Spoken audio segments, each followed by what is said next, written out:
I'm itching to actually get into how do you cite, or what are the things you look out for since you're grooming entrepreneurs? What are those markers that you see that make you believe, okay, this person is a potential entrepreneur? And the grooming process, because the story you shared now made me just open my mouth. You know how we say it in Nigerian parlance? No be juju be that. No, be the Jew. Because how will you get in this age and time? How will you get the lottery and refuse to live? That is interesting. So first, let's start with the things that you see in a potential entrepreneur that makes you want to take a chance. Because I'm thinking at the back of my mind, it's a risk.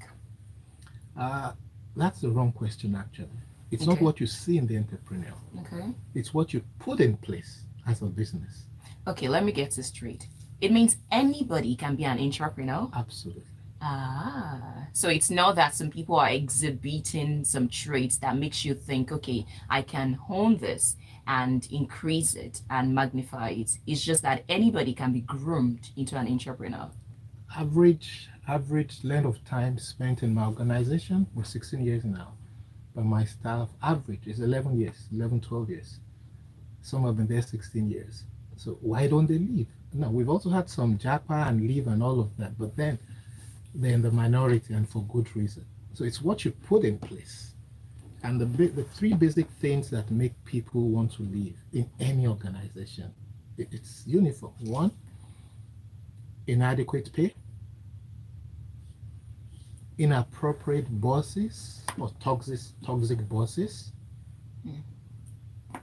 lack of career development. Those are the three things. Inadequate pay, toxic bosses, and Lack of career development. So okay. if you put those three in place, you would attract people who can then begin to feel a buy-in into the organization.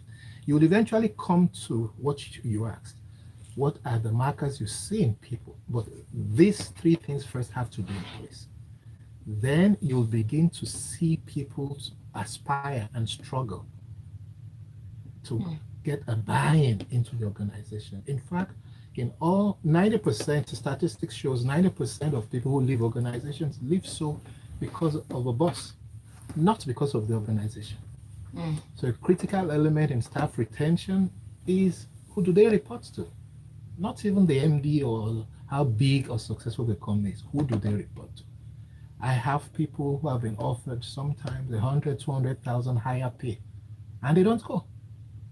Sometimes I tell them, me, the MD, if I was made that offer, I would leave.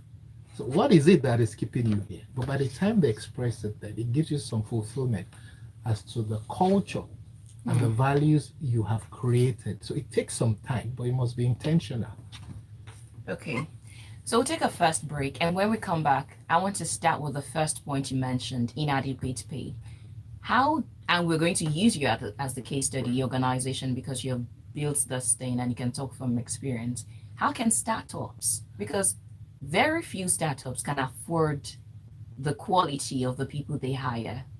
And I think it's better for a startup to grow together. It's better when everybody grows as a family, even though sometimes we don't like the idea of that. They see business as business, but at the same time, there is something different when you create that familial relationship at your workplace. So, how can startups afford to pay them and not make them leave, since inadequate pay is one of the markers or one of the things